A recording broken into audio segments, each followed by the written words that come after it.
Hi guys, I will explain ply steer due to tire pattern block from second and product moment of area to displacement of pattern block and ply steer.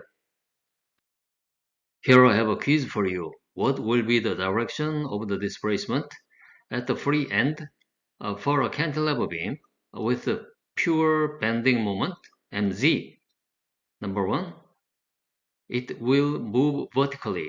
Number 2, it will move laterally. Number 3, it won't move either vertically or laterally. The figure here shows a schematic diagram of the fly steer. Fly steer can be caused by tire belt and tire pattern block, and the fly steer by tire belt can be caused by in-plane and out-of-plane cross-coupled stiffness. These have already been described from video E1030 to E1038, and the price tier for tire pattern block started from the video number E1039 and completes with this video E1049. In the next video, I will finally explain the impact of all of them. If you fully understand the previous video, E1039, you will easily understand current video. Let's analyze the deformation for one of the tire blocks on the road surface. The yellow color represents the tire side and the green color represents the road surface contact. The cross-sectional shape of the tire block is usually not symmetrical with respect to the longitudinal and the lateral axis of tire. Therefore, it is necessary to analyze the tire block as an unsymmetric cross-section beam. In this figure, positive y is the direction of tire rolling ahead, z is lateral direction, and the positive x is the direction in which the tire pattern block protrudes. The direction and magnitude of the ply steer can be predicted by knowing the direction and the magnitude of the displacement when a load is applied to the end of the beam. Here, we will analyze the direction in which the end of the beam moves when the moment mz, a typical load type, is applied. As will be demonstrated theoretically in the later slide, when the beam deforms on the load, the displacement occurs perpendicular to the neutral axis. If the cross-section of the beam is symmetrical, the neutral axis coincides with the lateral z-axis. So, when the moment is applied with respect to the z-axis, or the load is applied along the y-axis, displacement r occurs in the same direction corresponding to that moment or load. Therefore, the displacements of the entire tire pattern blocks generated by the shear stress on the load surface cancel out each other. So the ply steer does not occur. If the cross-section of the beam is not symmetrical as shown in this figure, the neutral axis does not coincide with the lateral z-axis. So when a load is applied in the same direction as the z or y-axis, the displacement r occurs in an inclined direction different from the load. Accordingly, the displacements of the entire tire pattern blocks generated by the shear stress on the road surface do not cancel each other out and has given directionality so that ply steer occurs.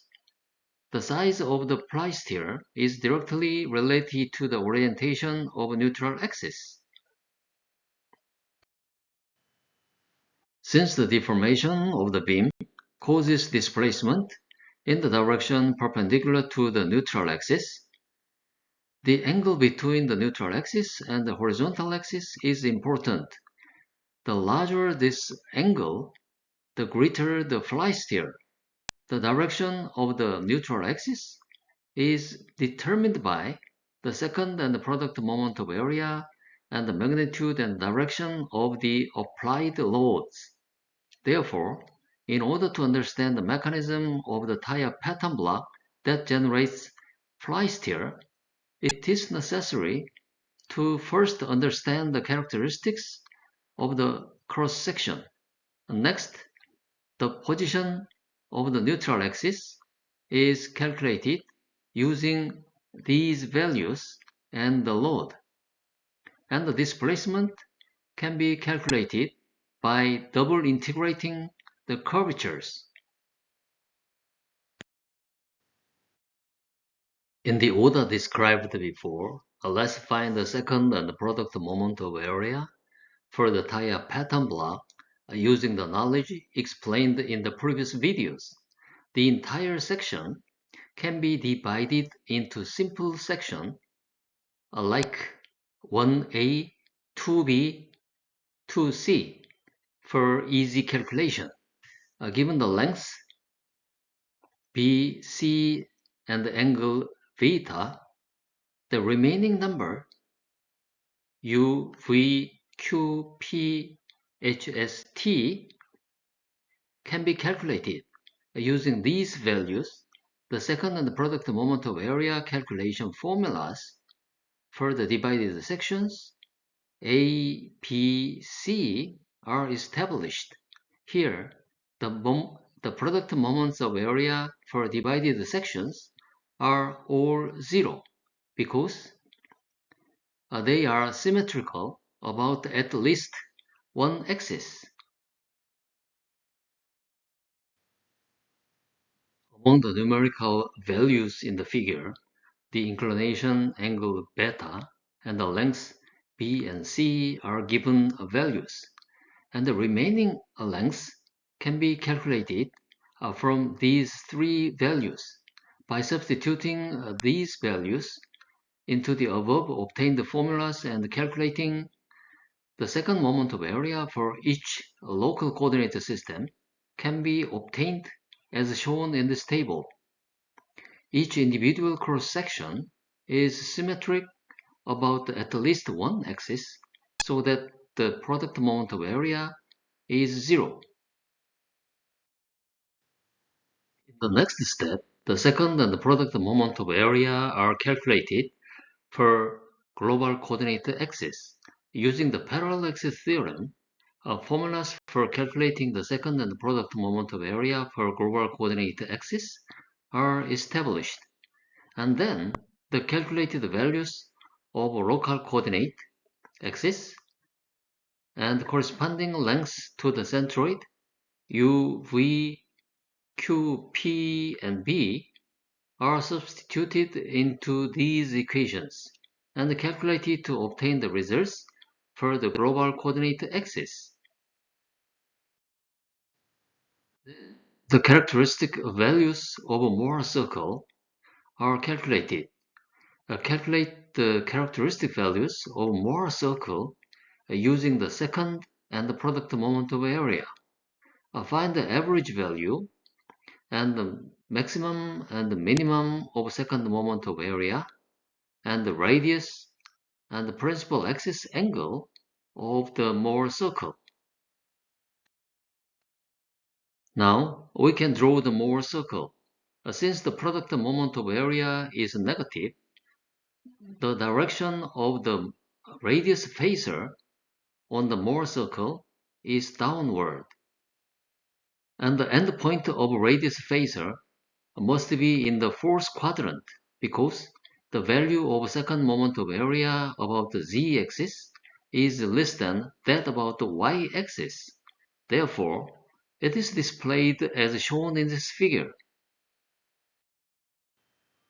Since the direction of the principal axis in the actual cross-section is half of the Mohr circle, the direction of the principal axis in the cross-section can be drawn as shown in this figure.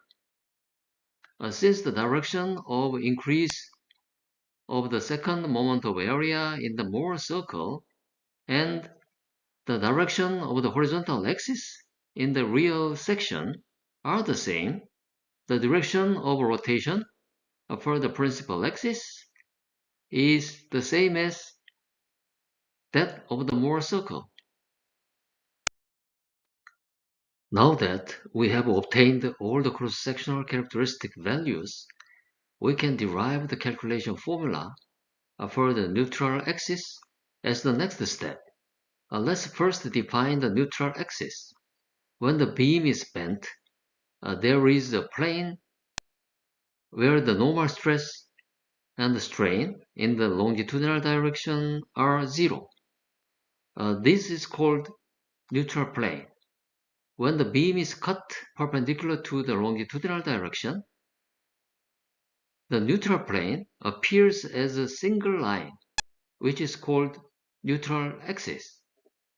When the beam is bent, tensile stress is produced in the one side and the compressive stress is produced in the other side with respect to the neutral axis. And the value of normal stress on the neutral axis is zero. Accordingly, all the displacements occur perpendicular to the neutral axis, and the neutral plane and the neutral axis pass through the centroid of cross-section. Therefore, the component of R of the beam loaded by the moment mz occurs perpendicular to the neutral axis, as shown in this figure, and the y component of displacement R is v, and the z component can be expressed as u. If the cross-section of the beam is symmetrical, the displacement occurs parallel to the y-axis. But if the cross-section of the beam is unsymmetrical, the neutral axis is tilted. So as shown in this figure, the displacement occurs in the direction not parallel to the y direction, which is traveling direction of tire. Therefore, the component U produces a reaction force in the lateral direction, which can cause ply steer. Let's see why lateral displacement occurs. This figure was previously described in the video number E39. The strain εx was derived and stress sigma x was obtained using that strain εx. The important thing here is that the strains are equal to zero in the neutral plane, and the neutral plane and the neutral axis always pass through the centroid of cross-section. Assuming that there is a neutral axis passing through the centroid, let's calculate the stress.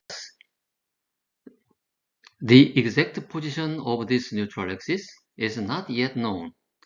The normal stress sigma x occurring in a small area dA away from the neutral axis by d can be obtained as in the equation 1. d can be expressed as equation 2 as a component of coordinate system. By substituting the d expression into equation 1, sigma x can be expressed as a component of zy coordinate system as in equation 3. The moments about the z-axis and the y-axis produced by sigma x can be expressed as equation 4. Then, substituting equation 3 into equation 4, equation 5 can be obtained.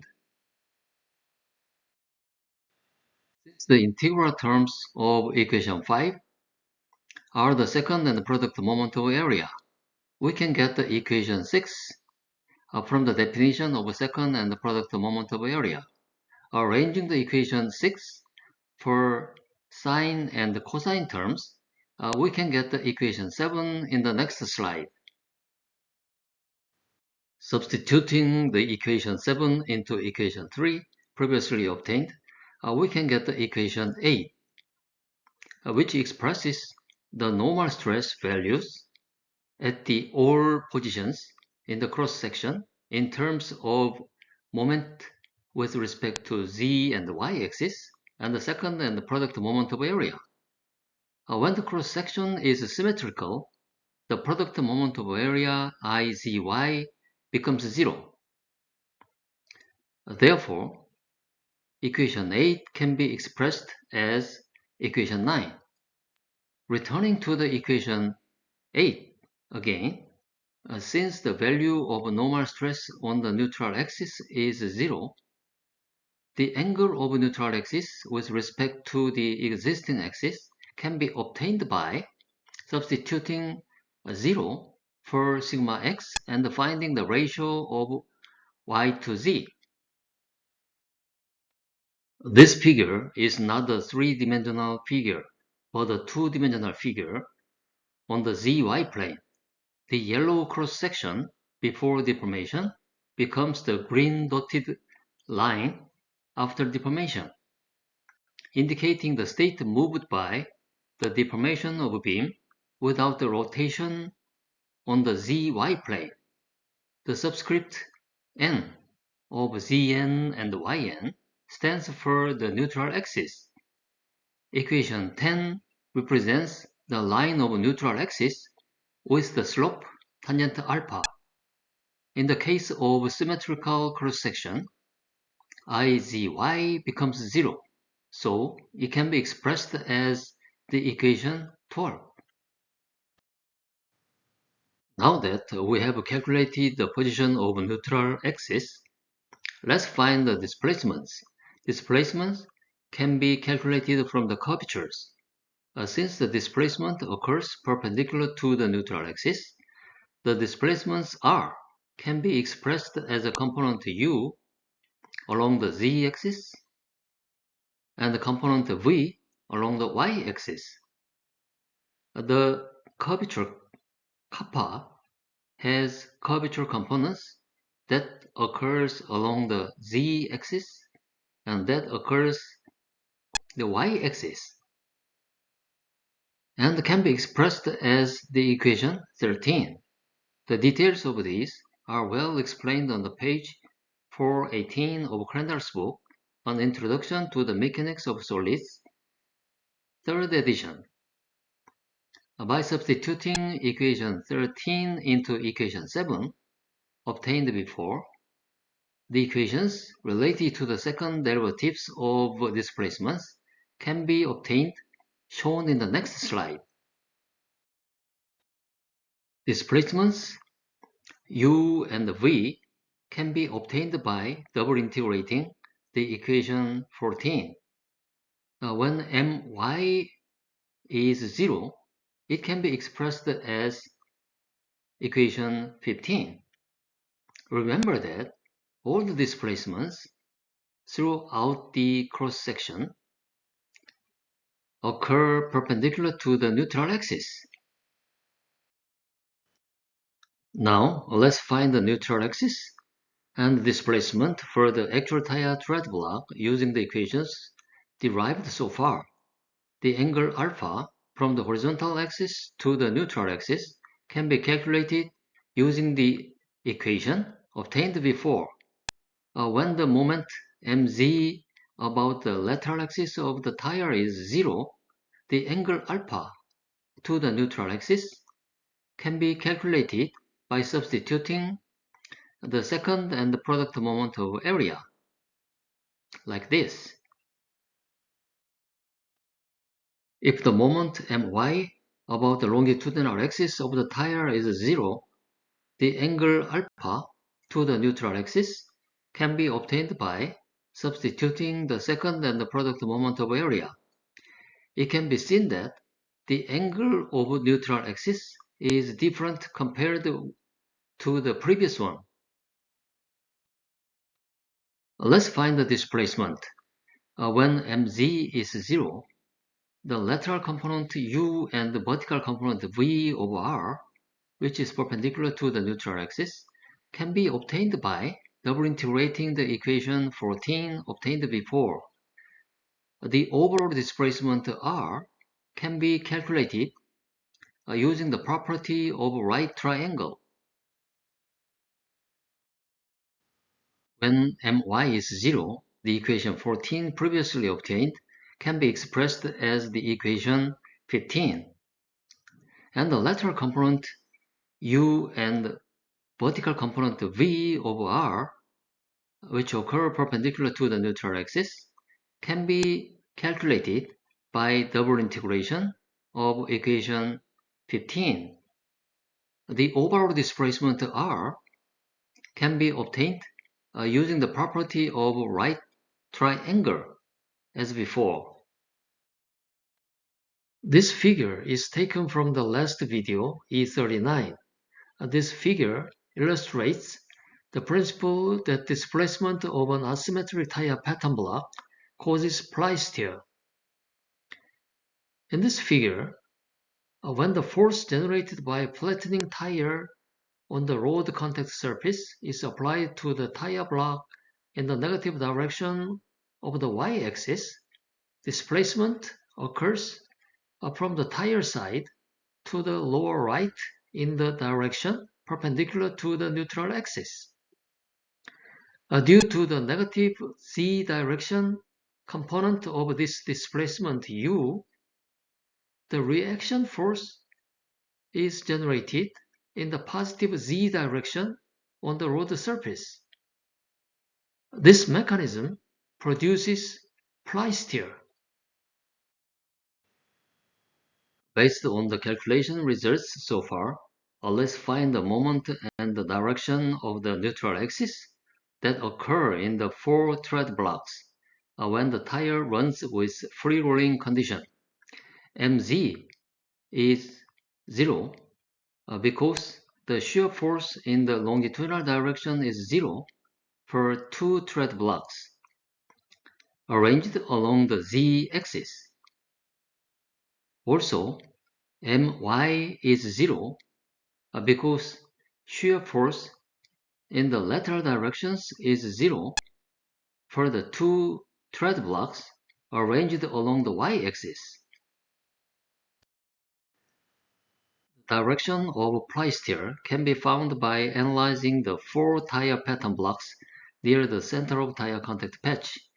If we mark the neutral axis on these 4 tire pattern blocks and indicate the direction of the displacement, it can be easily understood that the displacement indicated by the small blue arrow caused the plystere.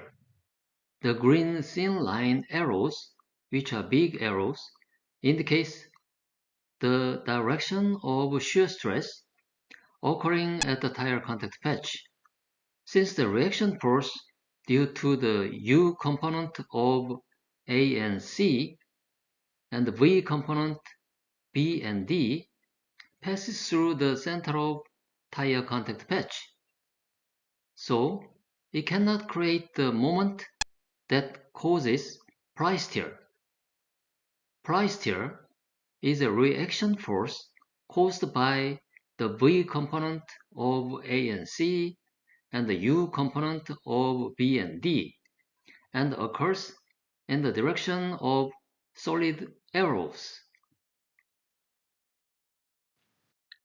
The answer to the quiz is it won't move either vertically or laterally. Here we have a summary.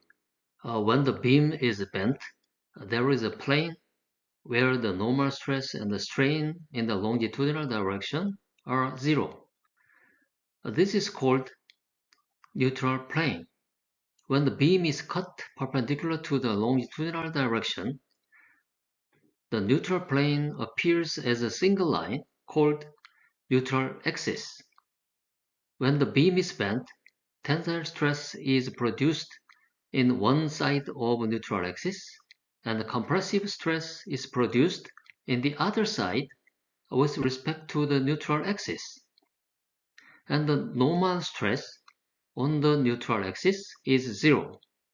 Accordingly, all the displacements occur perpendicular to the neutral axis, and the neutral plane and the neutral axis pass through the centroid of cross-section. The neutral axis of the symmetric cross-section coincides with tire axis. The neutral axis of the unsymmetric cross-section does not coincide with the tire axis. If the neutral axis does not coincide with tire axis, cross-coupling occurs, and the displacement does not occur along acting line of the load, which causes plysthere. If you watch the previous videos, you can easily understand the upcoming videos. In the previous video, E47, I explained the arbitrary rotation of coordinate axis on the actual cross-section and the Mohr circle. Recently, I explained the special case of a Mohr circle and the Z-channel as a practical example of the second and the product moment of area. The next video will be plysthere part 22. I will explain the relationship between plysthere, lateral force, and the self-aligning moment all together. Please hit the thumbs up and catch the brand new videos by free subscription. So, what are you waiting for? See you in next video. Goodbye, guys.